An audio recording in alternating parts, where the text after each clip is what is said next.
আমি তো আমার ছেলের সাথে অনেক বেশি ফ্রেন্ডলি।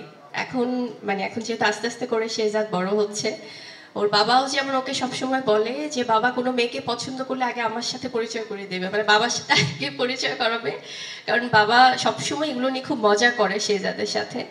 সো আমি খুব ফ্রেন্ডলি, আমি অনেক আল্লাহ যদি তৌফিক দান করে, যদি বাঁচিয়ে রাখে সুস্থভাবে আমাদের সবাইকে, অবশ্যই আমি সেই বন্ধু শাশুড়িটাই হব ছেলের বউয়ের জন্য।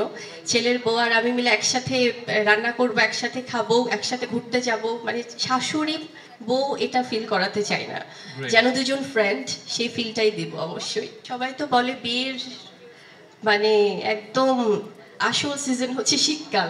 কেন বলে আমি জানি না, কারণ শীতকাল আমার পার্সোনালি খুব একটা পছন্দ না।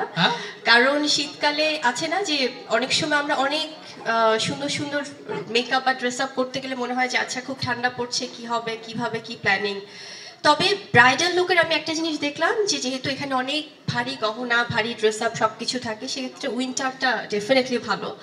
সো শীতকালটা আমার মনে হয় কম্পারেটিভলি বিয়ের জন্য পারফেক্ট, কারণ সামারে যদিও সবার একটু কষ্ট হয়, তবে এছাড়াও তো অনেক সিজন আছে, বর্ষাকাল আছে। আমার ব্যক্তিগতভাবে পছন্দ বর্ষাকাল। সো রেইনি সিজনের বিয়েটা আমার মনে হয় যে এটা আলাদা একটা অ্যাটমসফিয়ার ক্রিয়েট করে, আলাদা একটা রোম্যান্টিক একটা ওয়েদার ক্রিয়েট করে।